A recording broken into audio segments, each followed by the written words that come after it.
গত কয়েক বছর ধরে চাঁপাইনবাবগঞ্জ থেকে ইউরোপ ও মধ্যপ্রাচ্যে আম রফতানি হয়। এবছর চীনের বাজারে দেশের আম রফতানির সম্ভাবনা তৈরি হয়েছে।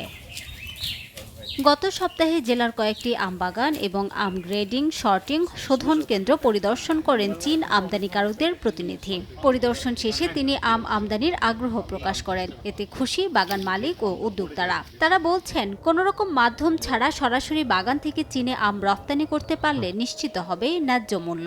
আমাদের দেশ থেকে চীন আম নিতে যাচ্ছে বা আগ্রহ প্রকাশ করেছে, এটা যে আমাদের জন্য যারা আম উদ্যোক্তা আছে আমাদের জন্য চরম এটা খুশির খবর। তারা আসলে মূলত ফিজিবিলিটি বুঝতে আসছিলেন যে আমাদের ক্যাপাসিটি কেমন, আমার প্রোডাক্ট কোন কোয়ালিটির, এগুলো বুঝতে গেছে। তারা সন্তুষ্ট প্রকাশ করেছেন। আমরা যদি বিদেশ চীন আম রপ্তানি করতে পারি ন্যায্য মূল্যটা পাবো।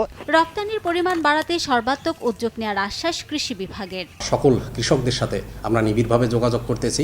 তো আম রপ্তানি করার ক্ষেত্রে এখন পর্যন্ত আমাদের কোনো প্রতিবন্ধকতা নেই। রপ্তানির ক্ষেত্রে যে সমস্ত বাধাবিঘ্ন আছে সেগুলো দূর করে যাতে আমরা রপ্তানির পরিমাণ বৃদ্ধি করতে পারি, সেজন্য আমরা নিরলসভাবে কাজ করে যাচ্ছি। কৃষি বিভাগের তথ্য মতে চলতি মৌসুমে জেলায় ৩৭,৫০৪ হেক্টর জমির আমবাগান থেকে ৩,৮৬,০০০ মেট্রিক টন উৎপাদন লক্ষ্যমাত্রা নির্ধারণ করা হয়েছে। সময় সংবাদ, চাঁপাইনবাবগঞ্জ।